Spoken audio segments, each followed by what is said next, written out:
Hello guys. चलिए आज के टॉपिक में हम लोग एक एक्स्ट्रा पार्ट पढ़ने वाले हैं जो बोर्ड में बहुत ही रेयर चांसेस हैं कि आ सके, बट फिर भी पॉसिबिलिटीज़ के अनुसार हम लोग पढ़ लेते हैं। Electric field due to a dipole हम लोगों ने पढ़ा था, एक लेक्चर किया था उस पर। एक्सियल पोजीशन और इक्वेटोरियल पोजीशन दोनों का निकाला था, ठीक है। वो वैल्यूज़ हमें याद होगी। जैसे वैल्यूज़ क्या थी, ई एक्सियल था हमारे पास 2 kp/r³ और ई इक्वेटोरियल था kp/r³, है ना, जहाँ पे p क्या होता था, डायपोल मोमेंट होता था। अब हम बात करते हैं कि यदि हमारे पास एक जनरल पॉइंट दे दिया जाए, है ना, जैसे डायपोल की वजह से हमने दो पॉइंट तो चूज़ कर लिया, एक एक्सियल और एक इक्वेटोरियल, ये दोनों का निकाल लिया। अभी जैसे पोटेंशियल हम लोगों ने किया था एक जनरल पॉइंट पे, वैसे इलेक्ट्रिक फील्ड भी अगर जनरल पॉइंट कहीं यहाँ कहीं पर भी दे दे तो कैसे निकालेंगे। तो ये जो करने जा रहे हैं हम लोग डेरिवेशन, उसकी हेल्प से हम ये दोनों भी निकाल सकते हैं। लेकिन देखिए कैसे, इनकी हेल्प लेनी होगी पहले तो यहाँ पर। तो हम कह सकते हैं कि हमारे पास एक डायपोल जैसे है, प्लस और minus system having same charges in magnitude but opposite sign placed apart a small distance 2l हम बहुत स्मॉल लेते हैं, बहुत ही स्मॉल। अब बात करते हैं कोई एक पॉइंट, तो ये लिख रहे हैं, पहले हेडिंग तो देख लें। Electric field due to electric dipole at a general या any general point. General point मतलब कहीं पे, एक्सियल इक्वेटोरियल जरूरी नहीं है, कहीं पर भी लिया जा सकता है। तो मान लेते हैं ये पॉइंट हमारे पास यहाँ है, जो यहाँ से कितनी दूर है, स्मॉल r, और हमारे एक्सिस से, डायपोल के एक्सिस से कितना एंगल बना रहा है, थीटा। इतना हमने ले लिया, इस पॉइंट का नाम लिख लेते हैं कितना, p। अब बात है कि इस p पर इलेक्ट्रिक फील्ड कैसे निकालेंगे। इलेक्ट्रिक फील्ड के पास दो चीज़ होती है, मैग्नीट्यूड और क्या होती है, डायरेक्शंस। हम लोग पोटेंशियल वाले में सिर्फ ऐड कर लिए थे, यहाँ का निकाले थे, यहाँ का निकाले, दोनों को ऐड कर दिया, खत्म। वो थोड़ा सिंपल था, ये थोड़ा सा क्या होने वाला है, कॉन्सेप्चुअल होने वाला। देखिए कैसे, तो हमें एक तो चीज़ ये पता है कि इसको ऐसा करते हैं, प्लस कर लेते हैं, थोड़ा सा ईजी हो जाएगा। अगर इधर प्लस माइनस हो गया, इधर प्लस हो गया, तो सोचिए इलेक्ट्रिक डायपोल मोमेंट की डायरेक्शन किधर होगी, इस तरफ। तो इलेक्ट्रिक डायपोल मोमेंट की ये वाली एरो जो है डायरेक्शन दिखाएगी, और इसकी वैल्यू मान लीजिए कितना है, p है, ठीक है, इसके अकॉर्डिंग। अब इस डायपोल मोमेंट की बात करें तो वेक्टर है, वेक्टर के कंपोनेंट लिए जा सकते हैं। तो इस वेक्टर का कंपोनेंट अगर हम ऐसे ले लें अलोंग दिस लाइन, कुछ इस तरीके से, तो कितना लिखा जाएगा, अगर p का था तो थीटा पे टच पे कितना आएगा, p cos थीटा, सही है। और इसी वाले पार्ट का जिस पे ब्रेक किए हैं उसके परपेंडिकुलर अगर ब्रेक कर दे लाइक दिस, मतलब इस लाइन के परपेंडिकुलर, तो ये वाली कितनी आ जाएगी, परपेंडिकुलर में क्या होता है, पी साइन थीटा, या थीटा से दूर पे, थीटा से दूर पे पी साइन थीटा, और थीटा से टच पे पी कॉस थीटा। किसको ब्रेक करे थे, पी को। बस इतना ही करना था। अब सोचिए कि ये जो मेन था वो तो ब्रेक हो चुका, कितने में, दो में, एक पी साइन थीटा में और एक पी कॉस थीटा में। तो हम इन दोनों की वजह से निकाल लें। तो ध्यान दीजिए, डायपोल की वजह से जब हम लोगों ने इलेक्ट्रिक फील्ड पढ़ा था, ये वाले पोर्शन, तो ये माइनस प्लस मान लीजिए यहाँ पे निकालें, तो नेट इलेक्ट्रिक फील्ड किधर आता था, ऐसे है था, सॉरी, नेट इलेक्ट्रिक फील्ड दूर जाता था, क्योंकि प्लस पास में, तो ये अबे करेगा और ये पास लाता, तो नेट किधर जाता है, दूर। मतलब एक्सियल पे अगर कहीं देखते हैं तो एक्सिस के अलॉन्ग ही भागता है इलेक्ट्रिक फील्ड। और अगर इक्वेटोरियल की बात करें तो इक्वेटोरियल पे याद होगा आपको, माइनस वाला अपनी तरफ खींचता था, प्लस वाला रिपेल करता था, इनका नेट कहाँ जाता था, ऐसे। मतलब जिधर माइनस से प्लस इलेक्ट्रिक डायपोल मोमेंट होता है उसको जस्ट अपोजिट ई नेट जाता था, याद है हमें। चलिए उसी का यूज करते हैं हम लोग। यहाँ पे देखिए, इसकी कहाँ पे पड़ेगा, इस वाले पी कॉस थीटा के एक्सियल पे पड़ेगा, तो इनके एक्सियल से निकाल दीजिए। यहाँ पर किधर होगा, इसी तरफ होगा ना, ऐसे। कितना लिखेंगे यहाँ पर, ई एक्सियल, ठीक है। अब इस वाले डायपोल जो दिख रहा है पी साइन थीटा वाला जो हमने ब्रेक किया है, इसके कहाँ पड़ रहा है ये पॉइंट, ये वाला पॉइंट इक्वेटोरियल पे दिख रहा है। तो इक्वेटोरियल वाला पॉइंट कौन सा लगाएंगे, ये वाला फॉर्मूला लगाएंगे। लेकिन उससे पहले वैल्यू तो लिख लें। देखिए इसकी वजह से इक्वेटोरियल पे लिखेंगे, लेकिन किधर, नीचे ऊपर, किधर, परपेंडिकुलर। तो माइनस ये होता है, प्लस ये होता है ना। तो माइनस से प्लस की तरफ होता है या प्लस से माइनस की तरफ, ये हमारा नेट देखिए किधर है, माइनस से प्लस साइड में है कि उल्टा है, उल्टा है। तो ये पी साइन थीटा इधर है, तो यहाँ पर किधर हो जाएगा, जस्ट उल्टा, कौन, ई इक्वेटोरियल। थोड़ा सा अजीब सा होता है, बट देखिए ध्यान से एक बार फिर से, हमें इस डायपोल की वजह से यहाँ पी पॉइंट पे इलेक्ट्रिक फील्ड निकालना, तो हमने क्या किया, डायपोल मोमेंट पी ले लिया माइनस से प्लस की तरफ। ठीक, इस डायपोल मोमेंट को पी को हमने ब्रेक कर दिया, एक तो जिस पॉइंट के लॉन्ग निकालना था उस लाइन के पोजीशन के लॉन्ग, और दूसरा इस पोजीशन के परपेंडिकुलर। अब ये जो टूट गया है dipole moment P cos theta कहेंगे, और ये जो है ये क्या कहलाएगा, पी साइन थीटा। मतलब यहाँ दो लोग हो गए, दो डायपोल, एक ये जिसके एक्सिस पे पड़ रहा है ये, और एक ये जिसके इक्वेटोरियल पे पड़ रहा है ये। तो हम इस वाले के हेल्प से निकालेंगे एक्सियल वाला पार्ट, और इस वाले के हेल्प से क्या निकालेंगे, इक्वेटोरियल वाला पार्ट। तो इक्वेटोरियल वाला पार्ट उधर क्यों बनाया, क्योंकि इन भाई साहब की डायरेक्शन इधर है, और जस्ट पी के अपोजिट होता है इलेक्ट्रिक फील्ड। इसीलिए याद होगा आपको, जब वेक्टर लिखते थे तो यहाँ क्या लगता थे, माइनस लगाते थे, है ना। तो माइनस का मतलब ये होता था कि जिधर इलेक्ट्रिक डायपोल मोमेंट होती है उसी के अपोजिट इलेक्ट्रिक फील्ड होता है। यहाँ पे दो लोग हो गए, अगर इन दोनों की वैल्यूज मैं लिखने लगूँ तो कितना लिखूंगा, जैसे ई ए लिखना है तो ई एक्स एल है, किसकी वजह से, पी कॉस थीटा वाले या पी साइन थीटा, तो पी कॉस थीटा का एक्सएल में पड़ रहा है, तो पी कॉस थीटा की हेल्प से लेंगे। ई एक्सएल का फॉर्मूला कितना है, 2kp/r³।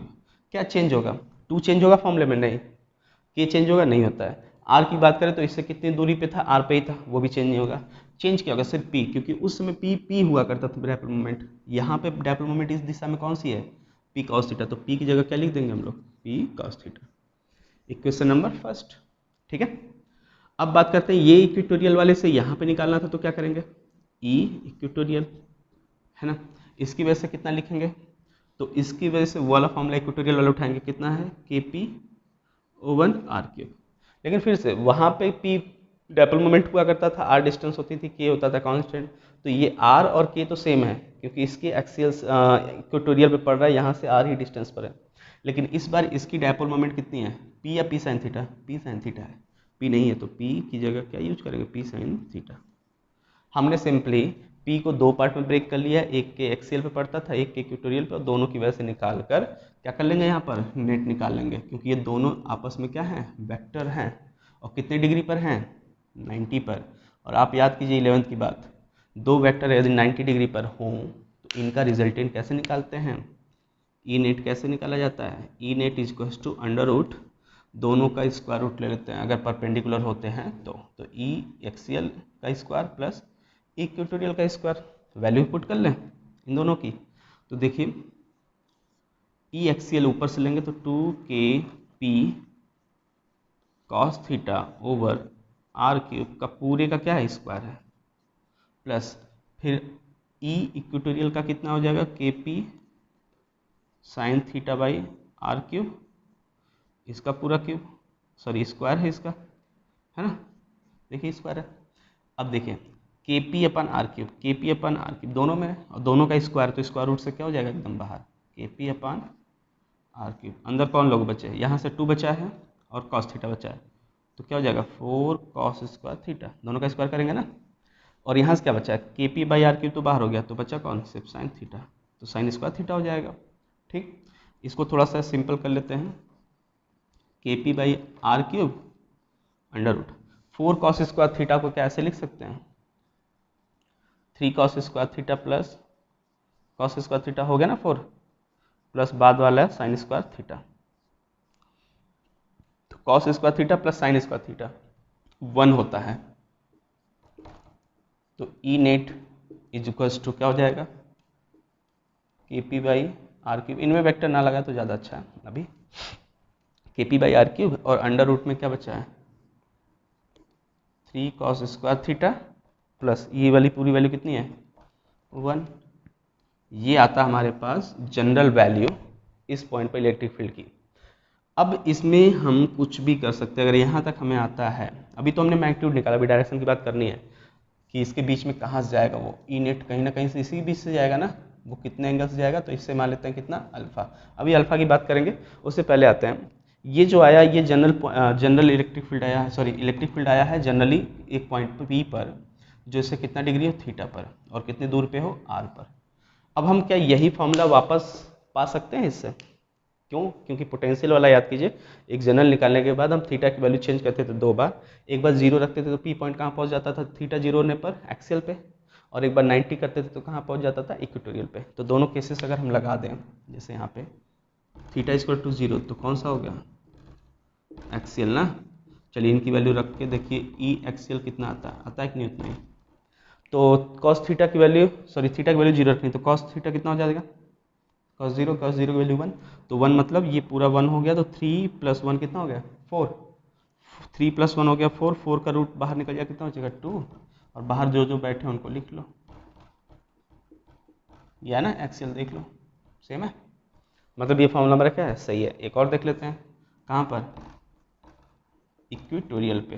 इक्वेटोरियल मतलब ये पॉइंट कहाँ पहुँच जाए, ऐसे कि इससे कितना डिग्री बन जाए, यहाँ से 90 बन जाए, तो cos 90 वाली क्या होती है 0, तो ये वाला पूरा पोर्शन 0 हो जाएगा, तो बचेगा क्या, ये वाला 0 हो जाएगा, तो ये बचेगा 1, √1 की वैल्यू 1, खत्म, kp/r³, तो ई इक्वेटोरियल बराबर kp/r³, देखिए ये है ना।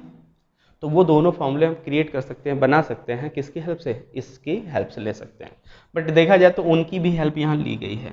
इसीलिए जब हमसे इलेक्ट्रिक फील्ड पूछा जाए इक्वेटोरियल पर या एक्सियल पर, तो हम जनरली ये वाला कॉन्सेप्ट करेंगे, या हम क्या करेंगे, ये वाला फॉर्मूला डायरेक्ट याद रखेंगे, बट ये तब के लिए जब हम कंपटीशन का एग्जाम देते हैं, उसमें सिर्फ ऑप्शनल क्वेश्चन करने, अगर पूरा रिटन आता है सब्जेक्टिव टाइप का, तो ये वाला करके वहाँ पे पहुँचना क्या होगी, हमारी गलती हो जाएगी।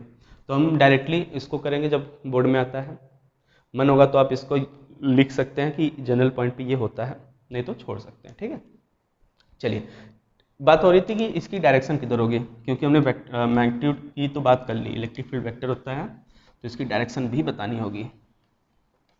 तो डायरेक्शन के लिए देखिए, हम अगर लिख दें कि एक्सियल वाला जो ये पोर्शन था, इससे लेना है अल्फा, तो tan अल्फा की वैल्यू क्या लिखेंगे, tan अल्फा = 2, इसको ऐसे मैच करा लीजिए, ये ट्रायंगल बन गया है, इस ट्रायंगल का ये वाला बेस सॉरी ये वाला पार्ट किसके बराबर होगा, इसके बराबर होगा, तो क्या होता है tan अल्फा बराबर इस ट्रायंगल में परपेंडिकुलर बाय बेस, तो परपेंडिकुलर इज ई इक्वेटोरियल, और बेस कौन है ये वाला, और बेस में कौन है ई एक्सियल है, ये लिख लीजिए, वैल्यूज याद है दोनों की।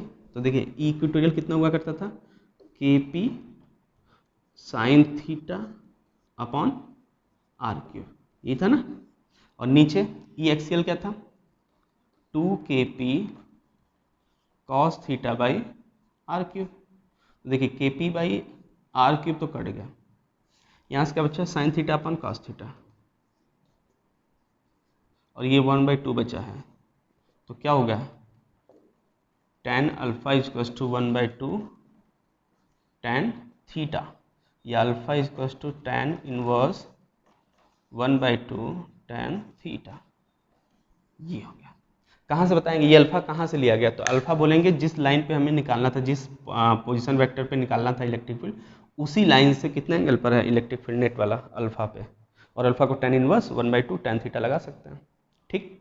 ये था हमारे पास वैल्यूज किसकी, इलेक्ट्रिक फील्ड की, डायरेक्शन के साथ मैग्नीट्यूड, क्लियर है। ये हमारा एक्स्ट्रा पार्ट था। अगर हम बात करें एक छोटी सी चीज़ इसमें कि ग्राफ मतलब variation of electric field versus position, कि हम इससे जितना दूर चलते चले जाएं इलेक्ट्रिक फील्ड कैसे चेंज होगा। तो अब देखिए फाइनली ये आया है ना, क्या है E = 1/r³।